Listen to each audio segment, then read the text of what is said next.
코로나 확진자가 35%가량 줄어든 것으로 나타났습니다.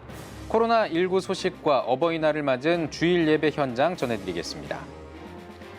자녀들의 신앙 성숙을 위해 가정에서 부모 역할이 강조되고 있습니다. 가정의 신앙 교육 왜 중요하고 또 어떻게 하면 좋은지 알아봤습니다. 한 교회가 지역사회 어르신들을 섬기는 천원의 행복을 전하고 있어 화제입니다. 오늘 사역 현장을 가다에서는 행복한 식당을 운영하는 부천 성만교회에 다녀왔습니다.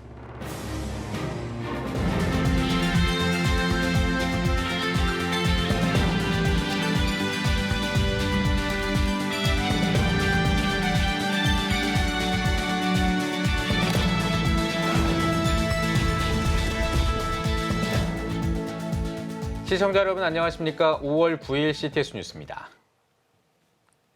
코로나 소식과 어버이날 예배 현장 전해드리겠습니다. 이현지 기자와 함께합니다. 안녕하십니까? 네, 먼저 코로나19 상황부터 짚어주시죠. 네, 신규 확진자 수는 2601명입니다. 중앙방역대책본부 발표에 따르면 한 주 동안 확진자 평균이 이전 주보다 35% 줄어든 것으로 나타났습니다. 사망자 수와 위중증 환자 수도 미약하게나마 감소세를 보이고 있습니다. 네, 그렇다면 앞으로도 유행 규모가 계속 줄어들 것이다. 이렇게 좀 예측을 해도 되는 걸까요? 네, 먼저 방역당국과 전문가들은 줄어들 것이라 예측하고 있습니다. 이를 두고 지난 4일 보건복지부는 바이러스에 면역을 가진 인구가 상당하기 때문이라 설명했는데요. 다만 유행 규모가 계속 줄어들지 혹은 정체하거나 증가하게 될지 여부는 앞으로 더 지켜봐야 할 전망입니다. 5월 7일 토요일 확진자 수가 지난주 토요일에 비해 2,200여 명 늘어났기 때문입니다. 이번 일요일 확진자도 지난주보다 500여 명 증가했습니다. 네, 같은 요일 대비 확진자 수가 늘어난 건 3월 말에 이제 유행 정점을 찍은 이후에는 처음이죠. 네, 맞습니다. 또 지난주에는 어린이날 같은 각종 행사로 시민들의 활동량이 급증했거든요. 음식점이나 술집, 놀이공원에 인파가 넘쳐나는 상황을 고려하면 예상보다 감소세가 더디거나 감소 기간이 짧을 것이란 우려도 나오고 있습니다. 네. 네, 어린이날에서 주말로 이어진 이 징검다리 연휴, 이 연휴가 본격적인 일상 회복 여부를 확인할 수 있는 시금석이 될 것 같습니다. 개인마다 방역에 신중을 기울이는 그런 분위기가 계속 이제 유지가 돼야 될 것 같은데 이제 지난 주일 예배 현장 이야기 한번 나눠보도록 하겠습니다. 특별히 지난 주일이 어버이날이었잖아요. 네, 그렇습니다. 어버이날 맞이하는 주일인 만큼 교회에서 다양한 행사를 마련했습니다. 먼저 광림교회에서는 카네이션 마스크가 등장했습니다. 흔히 어버이날에는 부모님 가슴에 카네이션을 달아드리곤 했죠. 코로나19 상황에 신중하기 위해서 카네이션 달아드리기 대신에 카네이션이 그려진 마스크를 제작해 전달했습니다. 또 예배당 입구에는 교회 학교 어린이들이 직접 쓴 손편지로 현수막을 제작했습니다. 서툴지만 또박또박 쓴 글씨로 부모님에게 사랑과 감사를 표하고 있습니다. 카네이션 마스크, 또 현수막 손편지 이벤트를 본 성도들은 특별한 어버이날, 어버이 주일을 보내게 되어 뜻깊다고 전했습니다. 코로나 시국 때문에 카네이션을 전달해주기가 좀 어려워서 마스크에다가 카네이션을 붙여가지고 전달하고 있었어요. 동생이랑 용돈을 모아가지고 엄마 아빠 선물 사드리고 안마 쿠폰 같은 걸 만들어서 드릴 예정이에요. 엄마 아빠가 이제 좋아하는 모습을 보면 되게 행복하기도 하고. 카네이션 대신 마스크를 전해준다고 하는 것이 더 큰 뜻이 있을 걸로 생각합니다. 마스크에 있는 이 카네이션 꽃이 더욱더 돋보이게 되는 것 같습니다. 이번 코로나19 상황에서 교회에서 카네이션 대신에 이렇게 마스크로 이제 좀 선물 받아가지고 좀 나름 뜻깊고 기쁜 그런 날이었던 것 같습니다. 엄마 아빠 키워주셔서 감사합니다. 네. 네, 특별한 효도 선물을 준비한 곳도 있습니다. 청운교회에서는 예배를 마치고 나온 어르신 700여 명에게 각종 식료품을 전달했는데요. 해당 교회에서도 마찬가지로 방역 상황을 의식해 마스크 용품을 함께 준비했습니다. 코로나19로 닫혔던 교회 카페에서도 행사가 이어졌습니다. 단호박 수프를 준비해서 교회를 찾은 성도들에게 나눠줬습니다. 어버이날을 맞아 교회 어르신들을 섬기면서 활기찬 모습을 보여준 한국교회 주일 예배 현장이었습니다. 이현지 기자 수고하셨습니다. 다음 소식입니다. 자녀들을 바르게 양육하는 건 부모로서 마땅한 의무입니다. 특별히 신앙으로 아이들을 양육하기 위한 크리스천 부모들의 고민이 많은데요. 자녀를 위한 올바른 신앙교육 방법은 무엇일지 김인일 기자가 알아봤습니다. 최근 교육 전문가들과 교회학교 현장에서는 다음 세대 신앙을 세우는데 부모의 역할의 중요성을 강조하고 있습니다. 코로나 2년을 겪으며 위축된 교회학교 사역 때문입니다. 자녀의 신앙교육에 있어 부모 역할의 중요성은 성경에서도 강조하고 있습니다. 하나님을 사랑하고 말씀을 마음에 새기며 자녀에게 부지런히 가르치라는 신명기 6장 4절에서 9절의 말씀도 신앙 전수의 책임을 부모에게 두었다는 겁니다. 마음을 다하고 뜻을 다하고 성품을 다해 하나님을 사랑하는 삶을 살고 날마다 그 말씀을 구체적인 삶의 현장 속에서 순종하는 것을 살아가는 것이 부모가 해야 할, 가정에서 해야 할 첫 번째 일입니다. 왜 그러냐 하면 그것을 지켜보고 있는 아이가 있기 때문입니다. 부모가 가정에서 할 수 있는 교육법은 가정예배입니다. 짧게라도 매일 가족이 모여 기도를 하고 성경 한 구절을 믿음으로 선포하는 것이 중요합니다. 정해진 시간에 가정예배를 드리기 힘들다면 아침에 일어났을 때, 저녁 잠자기 전 침상에서 등 일상에서라도 말씀 나눔이 이어질 수 있도록 습관을 가져야 합니다. 아이들과 함께 성경을 읽는 일, 그다음에 아이가 아침에 일어날 때 하루 종일 귓가에 맴돌며 살아갈 진리를 집어넣어주는 일, 잠잘 때 그 말씀 안에서 축복해서 잠을 재우는 일, 각 가정마다 형편에 맞게 할 수 있는 일이라고 생각해요. 일단 목표가 분명하면. 전문가들은 올바른 신앙교육을 가로막는 원인은 부모와 자녀 간의 잘못된 대화 방식이라며 신앙적인 대화를 자녀에게 보이는 방법을 강조합니다. 또 학업 스트레스, 친구와의 관계 문제 등 오늘날 자녀들의 고민을 부모가 하나님의 시선을 품고 대화하며 기독교적 가치관으로 가르칠 것을 제안합니다. 반드시 자녀가 고민하고 있는 문제, 학교 생활이라든지 공부를 어떻게 해야 될 것인지라든지 친구 관계를 어떻게 해야 될 것인지 그냥 내가 알고 있는 바대로 자연스럽게 그런 문제를 가지고 대화를 나누다 보면 아이들은 하나님이 내가 일상에서 부딪히는 모든 문제에 관심이 있으시고 그 문제를 해결하실 수 있는 분이라는 것을 자연스럽게 인식하게 될 것입니다. 자녀를 위한 신앙교육. 이제는 부모가 할 수 있는 역할을 이해하고 주도적으로 나서야 할 때입니다.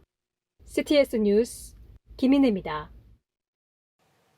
한국교회 8개 교단 이단 대책위원장 협의회가 2022년 2차 모임을 가졌습니다.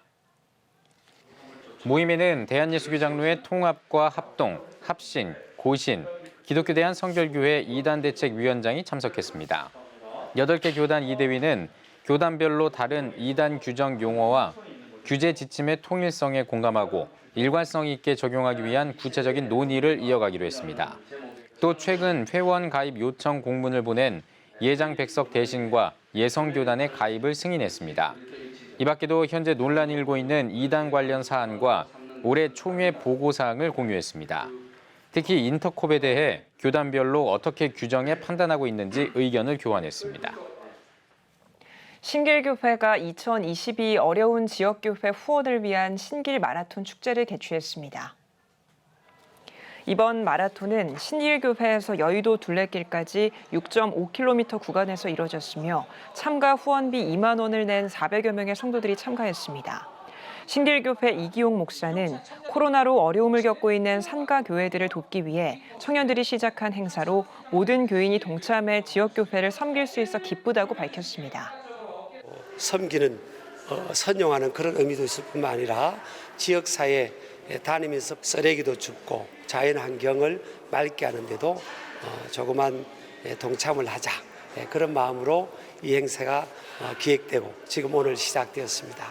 더욱더 많은 그런 참여가 이루어지고 또 지역사회의 교회들이 이 어려움에서 빨리 벗어났으면 좋겠습니다. 한편 신길교회는 전통시장 살리기, 교회 월세 지원 프로젝트 등 지역교회와 주민들을 위한 다양한 나눔과 섬김을 실천해오고 있습니다. 교회에 적용할 수 있는 실제적인 전도 방법을 찾아보는 박람회가 열렸습니다. 대한예수교장로회 통합총회 서울선호회가 주최하고 총회 국내 선교부와 작은교회 살리기 연합이 주관한 이번 행사는 코로나 이후 교회별 전도 전략을 모색하는 자리로 진행했습니다. 주최 측은 코로나 이후 교회가 나가야 할 대안들을 찾기 위해 전도 박람회를 준비했다며 교회 현장에 적용할 수 있는 실제적인 노하우들을 통해 많은 교회가 부흥할 수 있길 바란다고 전했습니다. 박람회에는 다음 세대 온라인 전도와 새신자 관리 등 다양한 주제에 맞게 소그룹 실전 세미나 코너와 상담, 체험, 현장 전도 부스 등을 마련했습니다. 대한예수교장로회 통합총회 제106회기 성교형 교회 개척 사례와 아이디어 공모전 시상식이 열렸습니다. 개척 사례와 아이디어 부문 최우수상에는 각각 한숲 농아인교회 안후락 목사와 호프처치에 대해 발표한 윤광원 목사가 수상했으며 수상자들에게는 상금이 수여됐습니다. 수상자들을 격려한 예장 통합총회 류영모 총회장은 아이디어는 복음을 담는 그릇이라며 새로운 아이디어가 더 많은 세대에게 긍정적인 동기부여가 되길 바란다고 전했습니다. 기독교 대안학교인 웨이메이커 스쿨이 특별한 전시회를 열었습니다. 바탕, 칠하다를 주제로 열린 전시회는 WMS의 교육과정 가운데 하나인 가치창조 프로젝트의 결과물을 선보이고 발표하기 위해 마련됐습니다. 그래픽 디자인과 3D 모델링, 코딩과 프로그래머 등 6가지 테마로 나누어 작품을 전시했으며 학생들의 작품 해설을 비롯해 공연과 연주 등 다양한 프로그램을 진행했습니다. 어린이 복음화를 위한 포포틴 윈도우 운동 컨퍼런스가 2박 3일간 미국 애너하임에서 열렸습니다. 포포틴 윈도우 운동은 복음에 대한 수용성이 높은 4살부터 14살의 어린이들에게 복음을 전하는 운동으로 이번 컨퍼런스는 뉴욕 프라미스 재단이 전액 후원했습니다. 강사로 나선 당진 동일교회 이수은 목사는 어린이 전도를 통한 교회 부흥과 대안학교 설립 과정을 설명하며 국가와 가정이 해결하지 못하는 다음 세대 문제를 교회가 끌어안고 가야 한다고 강조했습니다. 아이들을 정말 교회로 이끌어서 주님께로 인도하는 그 본질적인 문제를 우리가 방법론까지 함께 좀 전달해 주어서 차세대를 키워나갔으면 좋겠다. 지난 2009년 발족된 포포틴 윈도우 운동은 목회자 컨퍼런스, 학교 설립 운동, 스포츠 선교 등을 통해 어린이 복음화를 위해 힘쓰고 있습니다.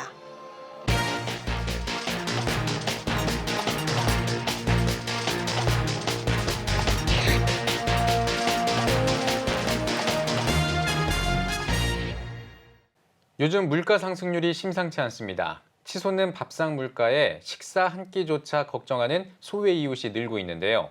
이런 가운데 부천 성만교회가 지역사회 어르신들을 섬기는 천원의 행복을 전하고 있어 화제입니다. 한국교회 사역 현장을 전해드리는 찾아가는 뉴스. 오늘은 부천 성만교회 행복한 식당을 다녀왔습니다. 장윤수 기자입니다.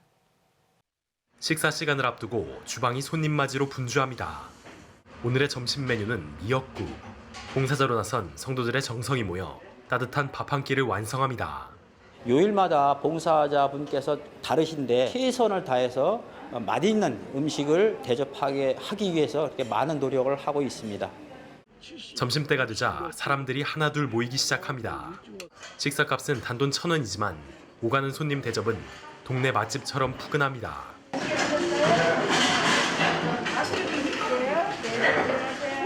주일날 오는 거야. 가격이 1,000원짜리인데 맛있게 잘하니까는 일로 오세요 그러더라고. 이렇게 교회에서 이렇게 어르신을 위해서 하나씩 하면 너무 맛있어요. 감사합니다. 지역사회 어르신을 섬기기 위해 시작한 식당. 60세 미만 손님은 받지 않는 것이 특징입니다. 봉사자들도 실버세대 성도들입니다. 지역 어르신을 섬김과 동시에 교회 어르신에게는 봉사의 기쁨을 제공하는 시니어 목회를 계획한 겁니다. 은퇴한 장로님들과 65세 다 넘으신 분들이 이제 같이 봉사를 하는 거거든요. 또 어른들도 너무 좋아하고 그래서 다 같이 행복해서 행복한 식당입니다. 이제 100세 시대인데 외롭지 않게 할 수 있는 어떤 거. 그래서 우리 권사님들, 장로님들이 서빙하고 할머니들, 할아버지들 식사 대접하는 거 한번 하면 모두가 행복하게 할 수 있는 어떤 것들을 할 수 있지 않을까. 지역사회에 천원의 행복을 전하는 부천 성만교회 행복한 식당. 동네 어르신과 교회 어르신이 함께하는 사역 현장이 훈훈한 감동을 전하고 있습니다. CTS 뉴스 장현수입니다. 오늘의 주요 단신입니다. 오는 7월 16일 동성애 퀴어 축제 반대 국민대회가 열립니다. 퀴어 축제 반대 국민대회 준비위원회 홍오수 위원장은 서울 퀴어문화축제 조직위원회가 7월 12일부터 17일까지 서울광장 사용을 서울시에 신청했다며 서울시의 수리 여부에 따라 일정이 달라질 수 있다고 밝혔습니다. 2024년 제4차 로잔대회가 우리나라에서 개최됩니다. 국제 로잔운동 마이클 오 총재는 한국이 로잔운동과 세계 선교를 위한 특별한 곳인 만큼 제4차 대회 개최지로 선정했다고 밝혔습니다. 이번 대회는 우리나라를 중심으로 아시아 지역 교회들이 협력해 개최하며 조직위원장은 한국 로잔위원회 의장인 오누리교회 이재훈 목사가 맡았습니다. 사랑의 장기기증 운동본부가 생명나눔 예배를 드렸습니다. 운동본부는 전국 24개 교회에서 드린 생명나눔 예배에서 약 1,000명의 성도가 장기기증 희망 등록에 참여해 십자가의 사랑을 장기부전 환자들에게 전했다고 말했습니다. 세계 한국인 기독교 총연합회가 우크라이나 선교사 27가정에 성금 총 3천만 원을 전달했습니다. 전달식에서 세기총 신화석 대표회장은 우크라이나 선교사들의 사역을 돕는 데 더 힘쓰겠다고 밝혔습니다. 참석자들은 우크라이나의 전쟁 종식과 평화, 선교사들의 안녕과 선교지 회복을 위해 특별 기도를 드렸습니다. 지금까지 오늘의 주요 단신이었습니다. 여러분은 지금 CTS 뉴스를 시청하고 계십니다. 전국에 있는 CTS 뉴스 스튜디오를 연결하는 시간입니다. 전국의 생생한 소식, 오늘은 CTS 부산 스튜디오를 연결합니다. CTS 부산 스튜디오입니다. 1891년 한국 땅을 밟은 최초의 호주인 여성교사 벨레멘지스 선교사를 아시나요?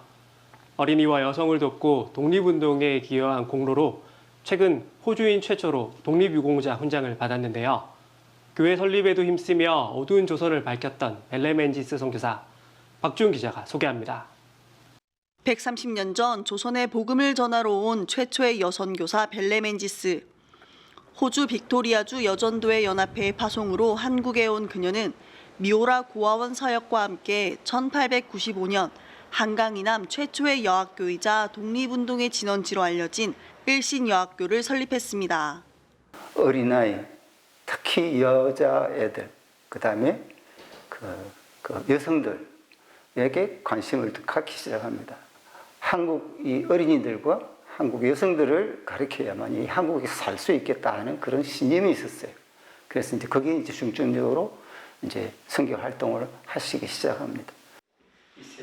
맨지스의 활동은 일신 여학생들의 독립 정신에 큰 영향을 미쳤고 3.1운동에 동조한 혐의로 일본 경찰에 의해 심한 문초를 당하기도 했습니다. 지난 3월에는 독립운동에 기여한 것을 인정받아 대한민국 정부로부터 호주인 최초 독립유공자 훈장을 받았습니다. 맨지스는 부산 진교회 설립에 크게 기여한 인물이기도 합니다. 호주 최초의 선교사인 데이비스 목사의 순교 후 파송된 2차 선교사로 숙소에서 예배 모임을 시작한 것이 부산 진교회 설립의 모태가 되었습니다. 이후 벨레멘지스의 헌신을 기억하며 진교회 성도와 지역 유지들이 공로기념비를 세웠습니다. 그분들이 전했던 복음과 그분들이 살았던 삶이 같았다는 거예요.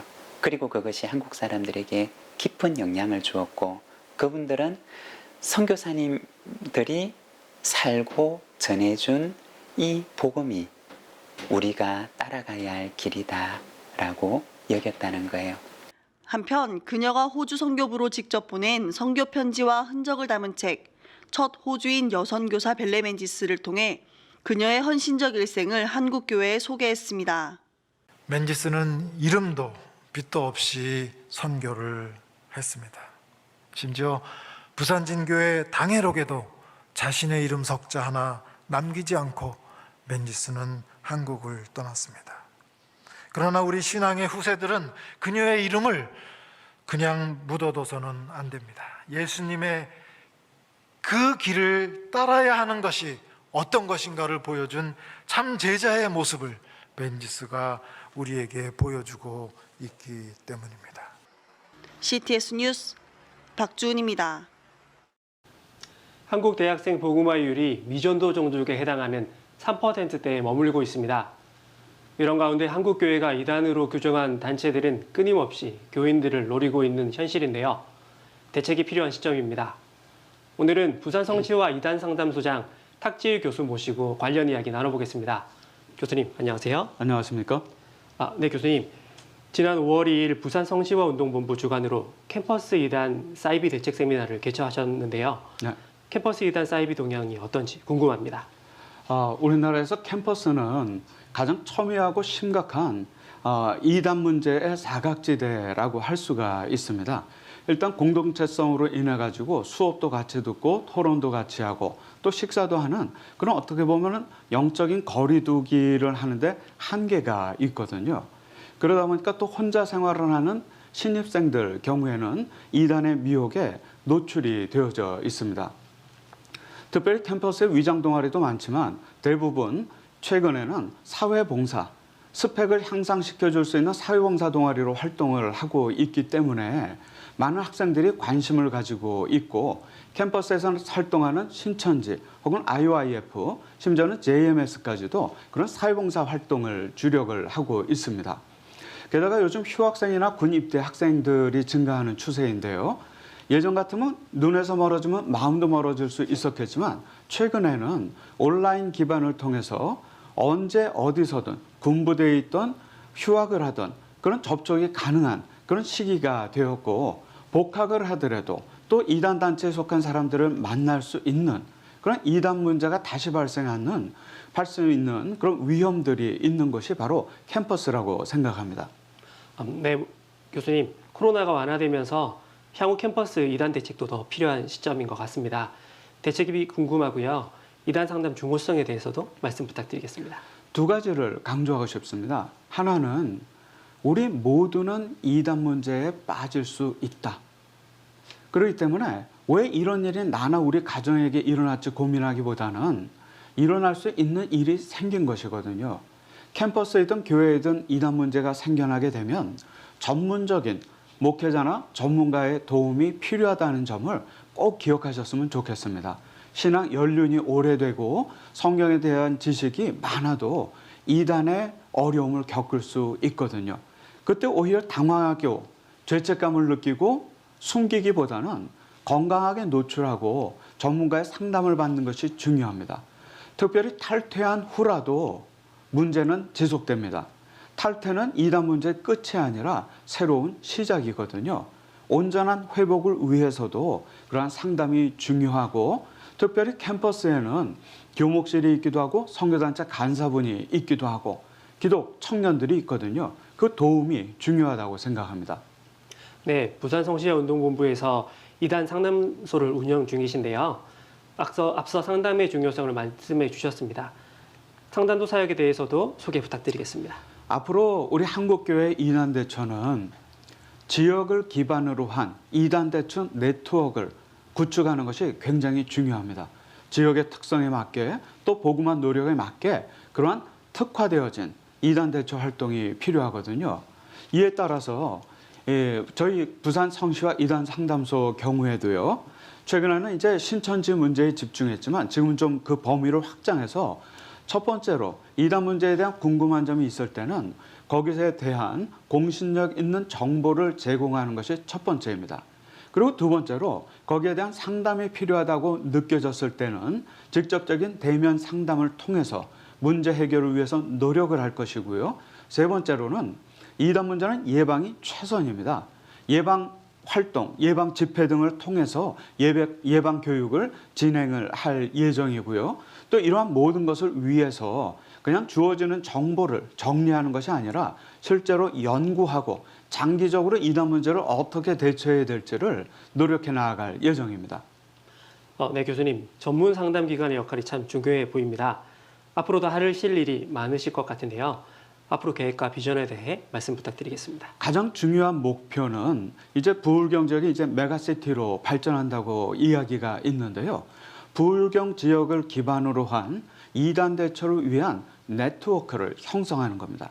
캠퍼스별로, 지역별로, 또 목회자별로 그런 네트워크를 구축해서 언제든지 이단 문제가 발생했을 때에는 우리가 적극적으로 개입하고 도와줄 수 있는 그런 틀을 만드는 것이지요. 그걸 통해서 다른 지역 혹은 해외까지도 이러한 지역 기반의 2단 대처가 좋은 모델이 되었으면 좋겠습니다.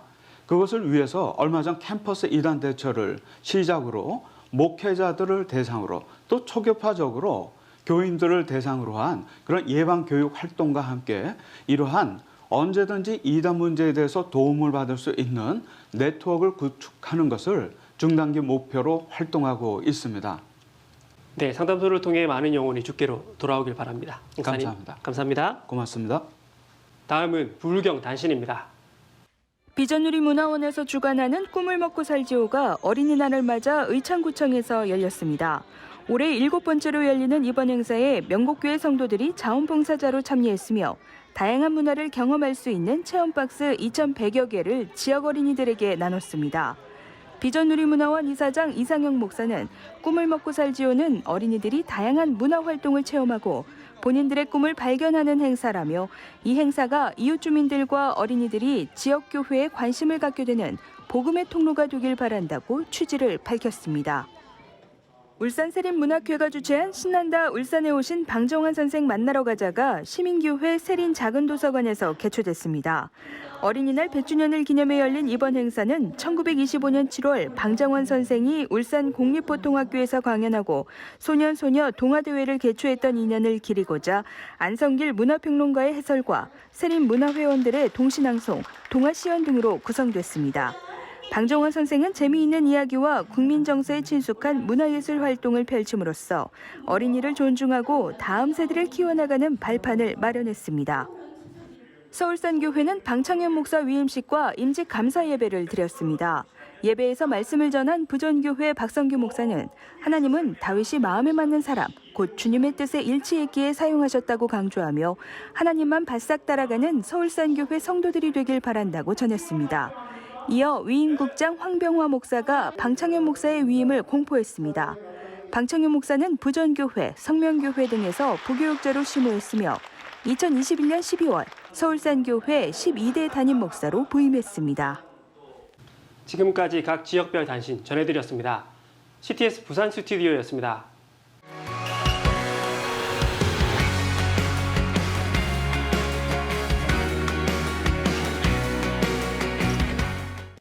주요 이슈를 살펴보는 소셜 브리핑 크리스천을 위한 세상복입니다.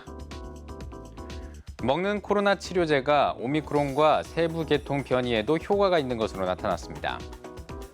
질병관리청 국립보건연구원은 국내에 도입된 먹는 치료제 팍스로비드와 라게브리오를 대상으로 코로나 변이에 관한 효능을 분석한 결과 바이러스 증식을 억제하는 효과가 있었다고 밝혔습니다. 권준욱 원장은 코로나 변이 바이러스가 발생하면 국내에서 사용하고 있는 치료제의 효능을 지속해서 평가할 예정이라고 전했습니다.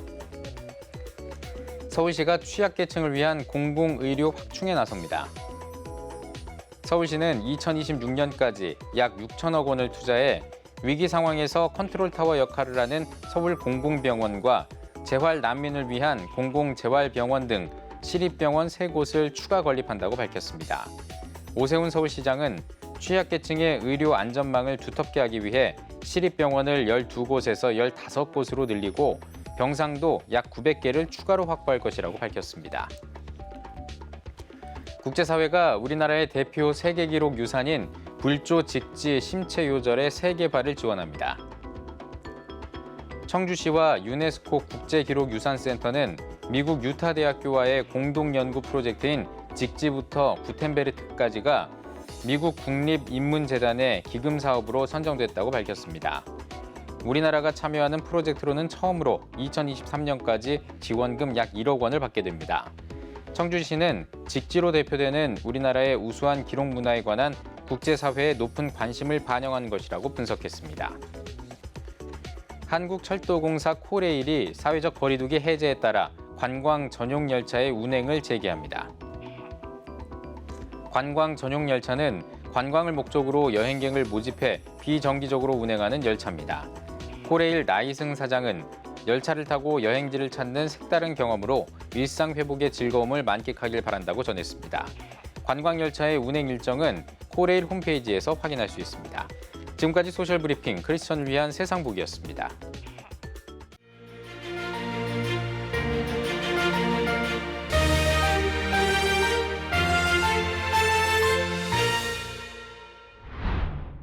한국교회가 나라를 살립시다. 코로나19 장기화로 지쳐있는 우리 사회. 자살률 세계 1위. 저출산 세계 1위. 초고령 사회로의 진입 등 미래가 불안한 오늘의 대한민국. 지금이 국가와 민족 그리고 국가 지도자를 위한 기도가 필요한 때입니다. 민족이 어려울 때 기도하며 앞장섰던 한국교회의 전통을 기억하며 우리 모두 나라를 위해 함께 기도합시다. 한국교회가 나라를 살립시다. 본 캠페인은 백석대학교와 함께합니다.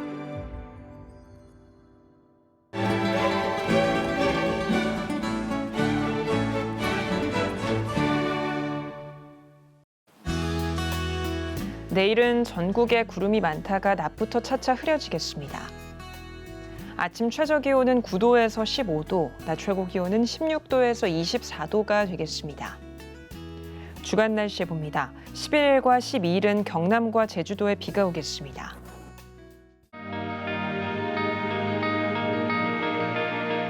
백만인 기도운동에 새롭게 참여하신 분들입니다.